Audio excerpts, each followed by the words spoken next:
Right now on America This Morning, a judge is found murdered in his chambers. The local sheriff now under arrest. What investigators are saying. Breaking overnight, a deadly storm slamming the plains, the reported tornado, and what we can expect today. Also overnight, this video coming in from Southern California. Firefighters returning from a long shift, fighting a wildfire, flipping over on the freeway. Politics this morning and a scandal in the battleground state of North Carolina. One of the candidates for governor allegedly caught making disturbing comments about black people and slavery. He denies the remarks. How the Republican Party is responding. Plus, former President Trump speaks at an anti-Semitism event while Oprah teams up with Vice President Harris. The latest from the campaign trail.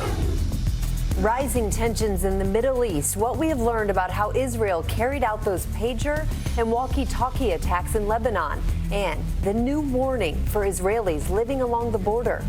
A luxury yacht goes up in flames. The fireworks and ammunition found on board.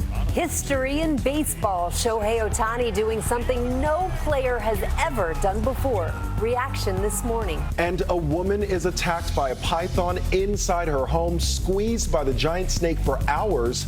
How she escaped. From ABC News, this is America This Morning. Good Friday morning, everyone. I'm Rhiannon. And I'm Lionel Moise, in for Andrew. We begin with breaking news overnight from Kentucky. A judge shot and killed inside his chambers, and the suspect charged in his murder is the local sheriff. The shots rang out just before 3 p.m. Letcher County Courthouse, that shot's fired. Police say the sheriff of rural Letcher County, Kentucky, shot District Judge Kevin Mullins after an argument inside the county courthouse. Emergency services responded to the area and located District Judge Kevin Mullins with several gunshot wounds. Attempts to save the 54-year-old judge were unsuccessful. He was pronounced dead at the scene. We know that it was an argument between the two that led up, but what exactly transpired prior to the shots being fired, still things that we're trying to get answers to. Police say the 43-year-old sheriff, Sean Steins, was taken into custody without incident. This community is small in nature, and we're all shook. It's the third high-profile murder of a judge in the last 2 years. Last October, a Maryland man shot and killed a judge shortly after the judge ruled against him in a divorce case. Back in June of 2022, a former Wisconsin judge was killed in what authorities called a targeted attack. And in 2020, the son of a U.S. district judge in New Jersey was killed by a gunman who was targeting the judge at her home. The U.S. Marshals Service says serious threats to federal judges have more than doubled in the last 3 years, part of what officials say is a growing wave of politically driven violence. As for the suspect in Kentucky, he is charged with first-degree murder. Kentucky's governor saying there is far too much violence in this world, and I pray there is a path to a better tomorrow. Police say the judge was shot several times. There's no word on what the alleged argument was about. The suspect has not entered a plea yet, but investigators say he is cooperating. Breaking overnight, a possible tornado is blamed for at least one death near Tulsa. Strong winds flipped over an RV in Pawnee, Oklahoma. Police say the vehicle fell on top of the victim. Wind gusts reportedly topped 70 miles per hour. And in politics, a scandal in the crucial swing state of North Carolina. A candidate for governor is accused of making disturbing statements on a porn site, including allegedly saying he is a black Nazi. But this morning, he denies making that statement, and his party is standing by him. This morning, the North Carolina Republican Party is standing by their candidate for governor, calling the allegations against Mark Robinson a political smear. Let me reassure you, the things that you will see in that story, those are not the words of Mark Robinson. CNN reports Robinson made inflammatory comments on the message board of a pornography website years ago, including one post where he allegedly called himself a black Nazi and expressed support for reinstating slavery. ABC News has not independently confirmed CNN's report, which claims Robinson made the comments between 2008 and 2012. Robinson, who was once praised by former President Trump as Martin Luther King on steroids, denies making the comments and says he's staying in the race. Look, I'm not going to get into the minutia of how somebody manufactured these salacious tabloid lies, but I can tell you this. There's been over $1 million spent on me through AI by a billionaire son who's bound and determined to destroy me. Meanwhile, on the presidential campaign trail, former President Trump spoke at an anti-Semitism event in Washington. He called on Vice President Harris to disavow any support from Hamas sympathizers, including those on university campuses. Ground zero for the outbreak of the anti-Jewish hate under Kamala Harris has been our college campuses.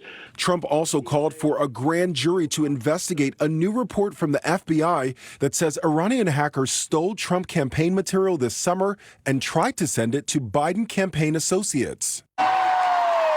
Meanwhile, in Michigan, Oprah Winfrey hosted a live-streamed event with Vice President Harris last night. A wife and mamala to Senator to Vice President, please welcome Kamala Harris. The event included conversations about reproductive rights and gun violence.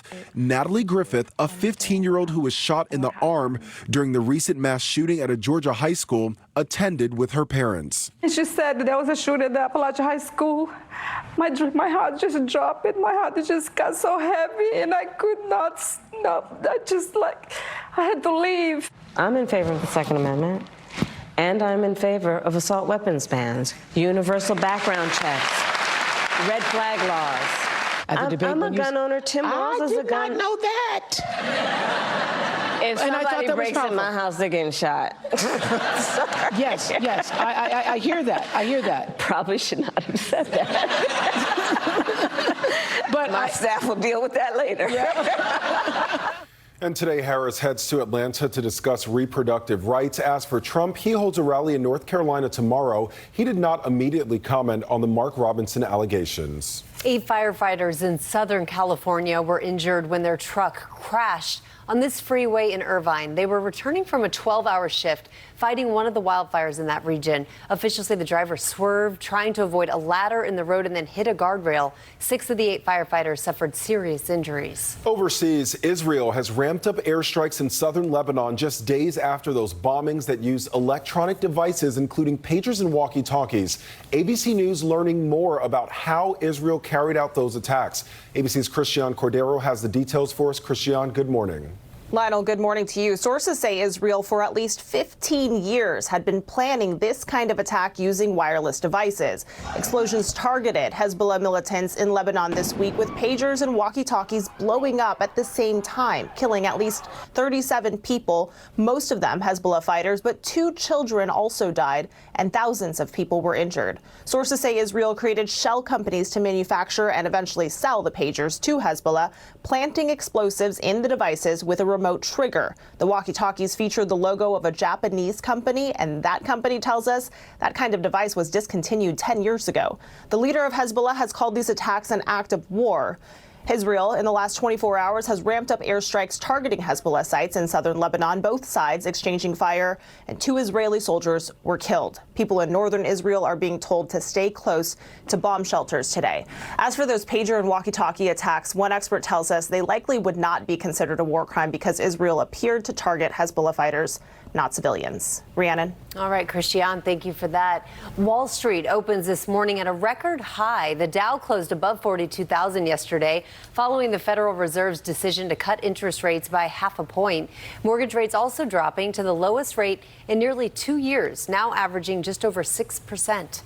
Another 1,200 hotel workers have walked off their jobs in Boston. It's the biggest wave of 3-day strikes in several cities, aimed at getting new contracts with higher pay and better working conditions. And the strike at Boeing is entering day 8. It's already cost the company and workers more than $570 million. Thousands of non-union workers are expected to be furloughed. Time now for your Friday weather. The system that spawned a deadly twister in Oklahoma last night is moving across the plains and into the Midwest. Showers and more severe storms are possible with strong winds and hail. Meanwhile, it's a rare day in Las Vegas. The city could see its first measurable rain in 5 months. Lightning and gusty winds are also expected. Checking today's high temperatures, nearly 100 degrees in Texas and Oklahoma. Summer-like temperatures will extend into the Midwest again today.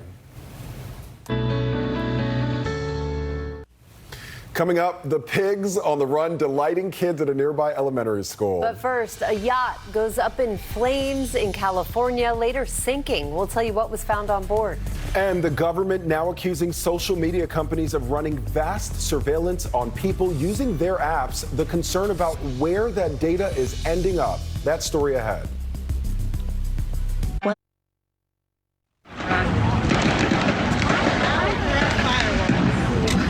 Look at this, a fire on a luxury yacht packed with fireworks and 1,000 rounds of ammunition is now under investigation. Flames swallowed up the Admiral in California's Marina del Rey.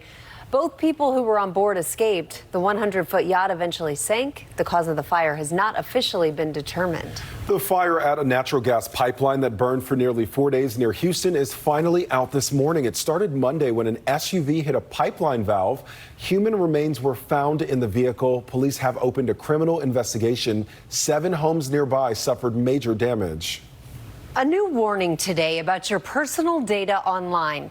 The government claims tech companies have engaged in vast surveillance of personal information, and it's raising concern about how the companies are sharing the data. Here's ABC's Andrea Fujii.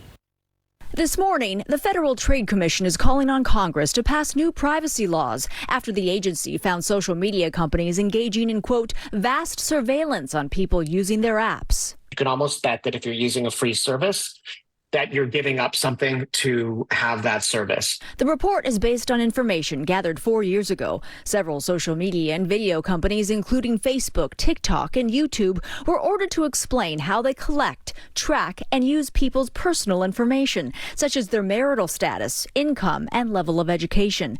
They found the companies engaged in broad data sharing and often couldn't keep track of who they were selling the information to. The report also revealed companies did not delete all user data in response to user deletion requests. And some companies used privacy invasive tracking technologies to help sell targeted advertising. A wake-up call to the public and the consumer that you need to take action and be aware of what information you're potentially giving up in order to leverage free services. In recent years, some companies have tightened their policies. Just this week, Instagram announced privacy protections for teens. But experts warn changes like this may not be enough. I don't feel like these companies truly have our children's best interests in mind. I think that they have themselves in mind for the most part. And so ultimately, it becomes the parents' responsibility to really dig in and understand what their children are using. Google and Discord responded to the report. Google saying, "We never sell people's personal information and we don't use sensitive information to serve ads." And Discord disputed the report, saying it combines very different models into one bucket. One important takeaway from all of this, make sure you read the user agreements when you download an app to learn more about where your data might be going. Rhiannon, Lionel. Very good advice, Andrea. Thank you for that. Coming up, new evidence in the Jordan Childs Olympic medal controversy. Also ahead, what happened just days before the Titan submersible imploded, killing 5 people on the way to see the Titanic.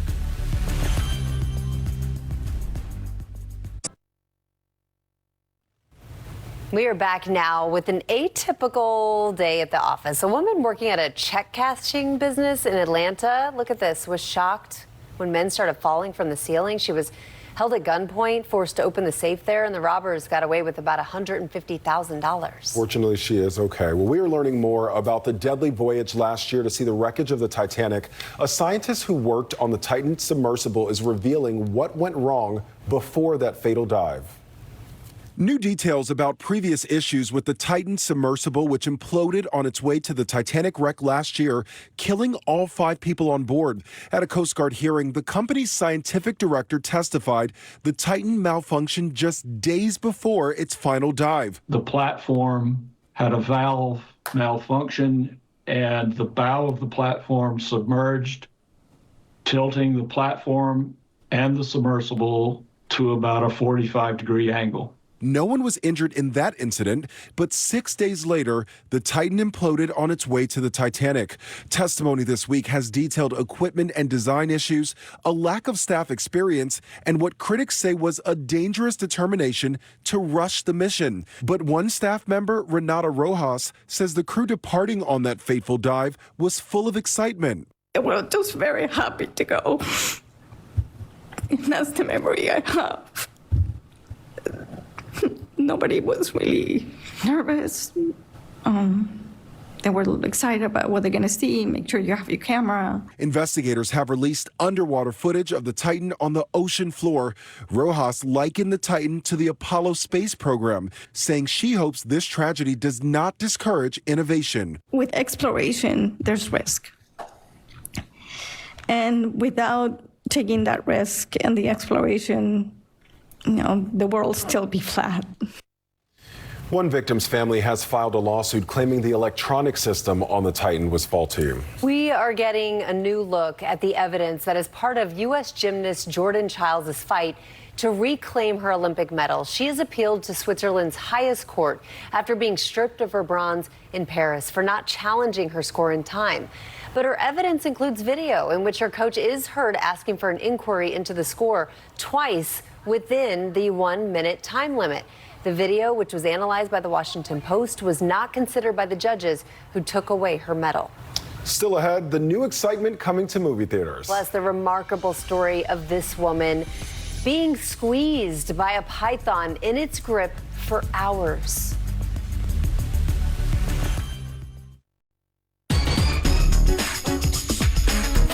Time to check the pulse, and we begin with baseball's first 50-50 man. The Dodgers' Shohei Ohtani has become the first big leaguer to hit 50 home runs and steal 50 bases in one season. Athletes from various sports are sending their congratulations. Chiefs quarterback Patrick Mahomes had my favorite reaction. He called Ohtani's achievement, quote, insane. On Thursday Night Football, Aaron Rodgers threw 2 touchdowns in his first complete home game for the Jets. And the defense did the rest with 7 sacks. The Jets beat the Patriots 24-3. Next, some new attractions are coming to movie theaters all across the country, and we're not talking about films. Theater owners investing billions trying to add everything from zip lines to pickleball courts, trying to expand theaters into larger family fun destinations. Theaters are also boosting food selections, hoping to attract bigger crowds in this streaming era.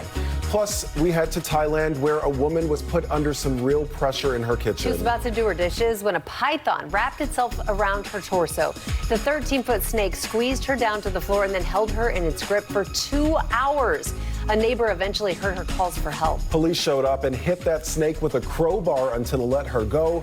Aside from a few bites, she is doing okay. Finally, 2 go quietly. No one knows where they came from, but they were wandering around a town in Canada for 2 days before police tried to capture them.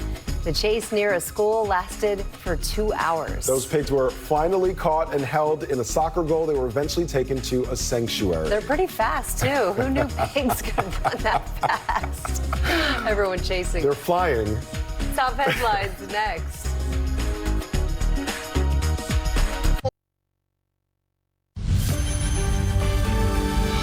Checking more top stories now. A judge in rural Kentucky is dead after police say he was shot in his chambers by the local sheriff. Authorities say the 2 men were arguing before the shooting, but it's not clear why they were arguing. North Carolina's Republican candidate for governor, Mark Robinson, says he's staying in the race despite accusations that he posted racist statements on a porn site, including saying he's a, quote, black Nazi. He denies making the statements. The Postmaster General is rejecting former President Trump's concerns about the post office's ability to handle mail-in ballots for the upcoming election. Louis DeJoy insisting postal officials are ready for the volume. The CDC is reporting a sharp increase in cases of whooping cough, the highest in 10 years. It's reminding parents that vaccines are the best prevention. Today's weather: possible coastal flooding in New England, storms from the plains into the Midwest, and rain for the Southwest. And finally, the timeless torches stealing the hearts in the WNBA. And ours as well. Danny New explains. Twisting, banks it in. As the top-seeded New York Liberty prepare to host their first series of this year's WNBA playoffs. 5, 6, 7, 8. Their secret weapon is also getting loose. You know, we're going all the way this year. Their name is the Timeless Torches. But these performers all over the age of 40 are not at the Barclays Center to ball.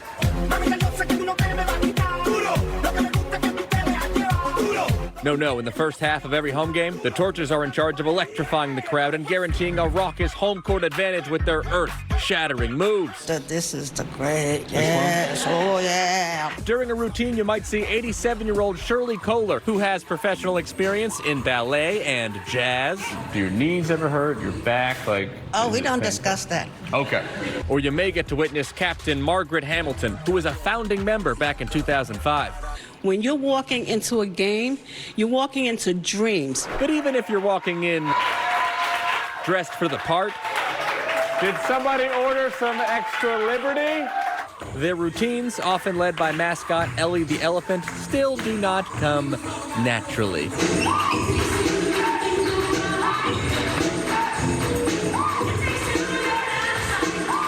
But hey, we still had a good time.